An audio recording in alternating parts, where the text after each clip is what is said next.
All right, I'm gonna take you through a few of my favorite foam roller mobility exercises. So the first two exercises are going to be included in what I would call thoracic spine, or that middle spine mobility and stretching. And then the final third exercise is gonna be more of a pec stretch, a chest opener on the foam roller. For my people who have upper back pain, lower back pain, neck pain, or tend to have poor posture, sit at a desk or in a car for a long period of time, do a lot of traveling. Those are all of the many case scenarios that I oftentimes teach this to people in the clinic space. And so I hope you enjoy them too. They're one of my favorite go-to things when I've had a long day of sitting, traveling, not a lot of movement. So here we go. So the first one, I'm gonna ask you to take your foam roller. Now, you notice that I have a long foam roller here, and it's about 36 inches in length. If you have a shorter foam roller at home, you absolutely can still do these first two exercises, no problem.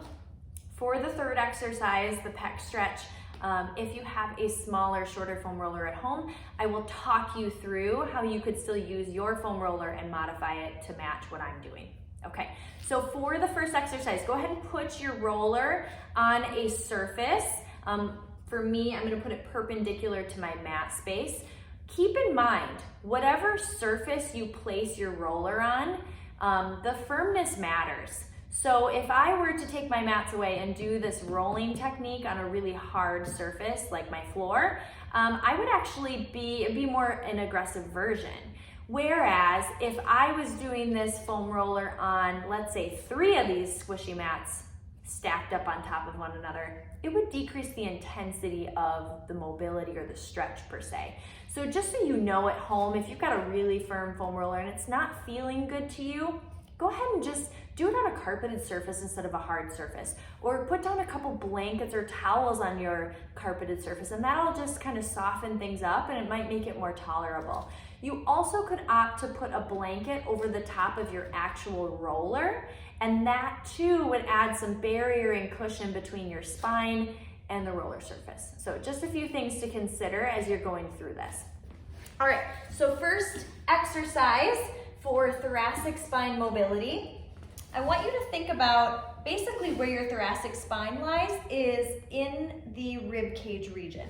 So if I feel along, like here's the bottom of my rib cage, this area that matches that same height per se is the bottom of your thoracic spine. So I'm not gonna go any further south than my bottom of my rib cage. So no low back rolling, I'm just gonna stay here.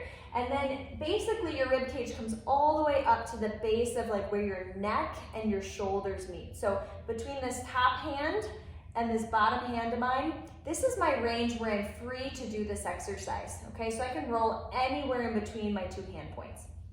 All right, so for this first one, my hands are going to hold my hair and hold behind my head. My elbows here in a second are gonna come narrow. This is a big mistake I see people make, is that they have their elbows wide, and then once you actually get into the rolling portion, your shoulder blades are in the way. Okay, so we want the elbows narrow.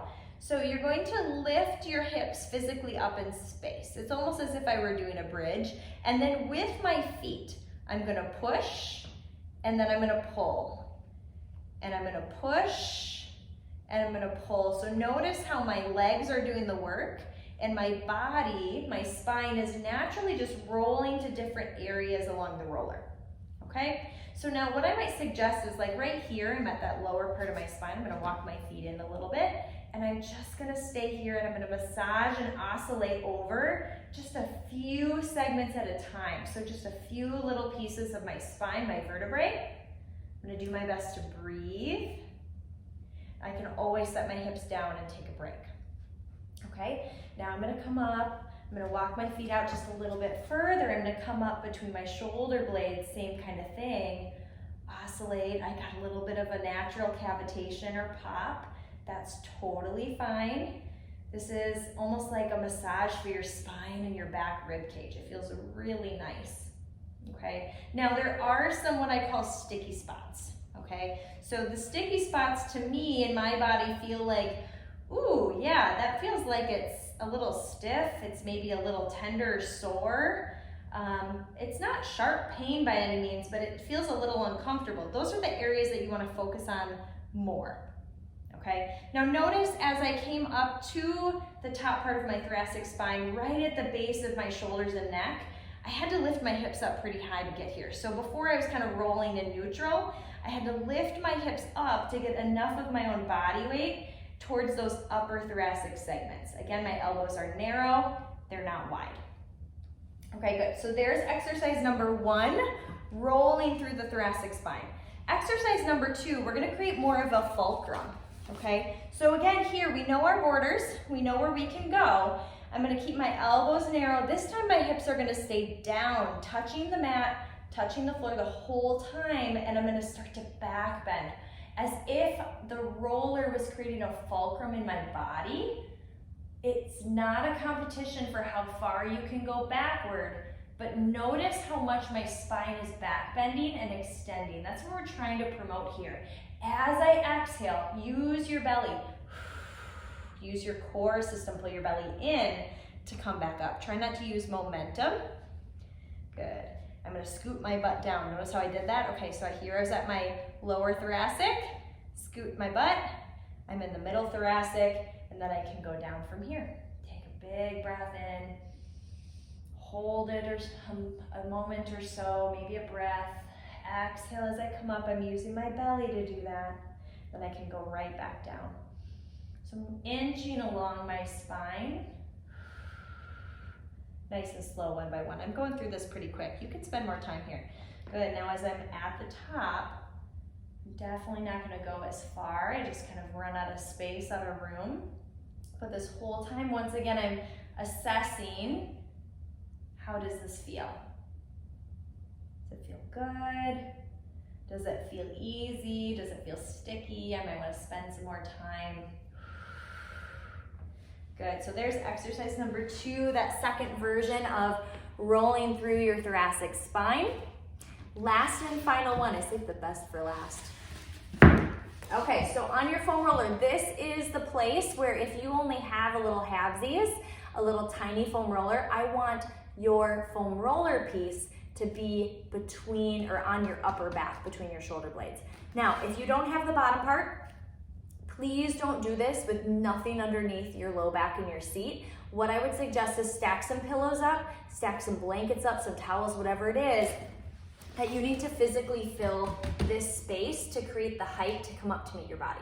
I hope that makes sense.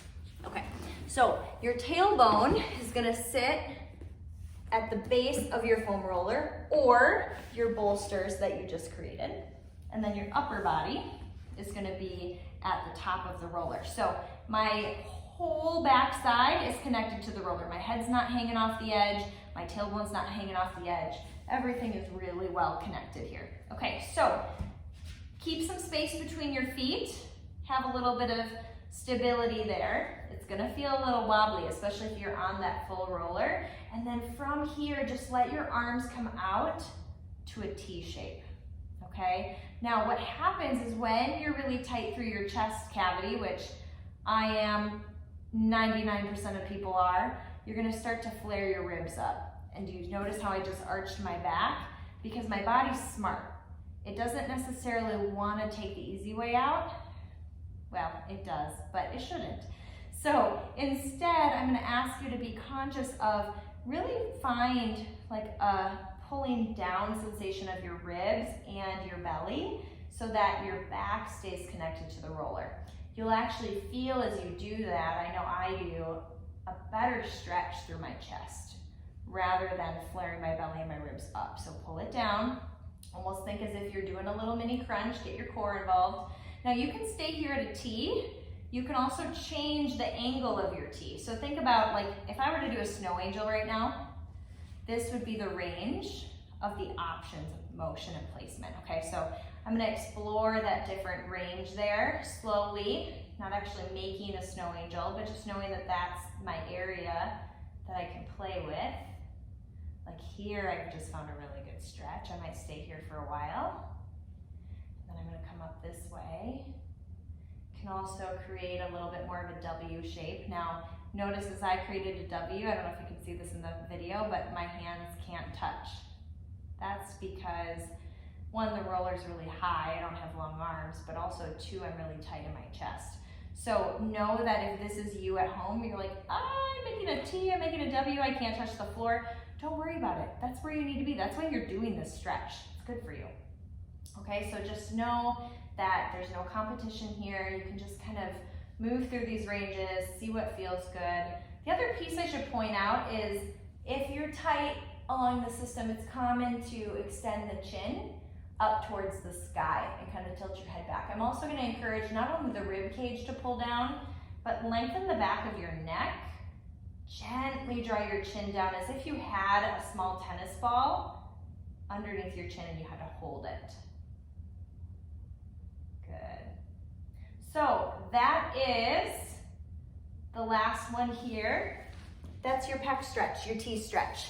And I hope you enjoy it. It's a feel-good one. I'd say that is one of my patients, or I'd say the host of my patients' favorite exercises. It's really nice to do at the end of the day. If you do not have a foam roller at home, I would highly suggest getting one. I really mean that. I don't encourage a lot of equipment for people, but I would say, you know, they tend to be like 25 bucks, especially on like Amazon, Walmart, those types of places. I would get a hold of one for how much we're forward in our society, whether it be texting, driving, working on house projects. Myself as a physical therapist, working forward with people, on people all day long. It is amazing how easy it is to get rounded and tight on the front side of our body. Okay, so enjoy this. Work on some backside mobility, some front side mobility, and you do this a little bit every day, you'll notice some changes in your posture and how you're feeling.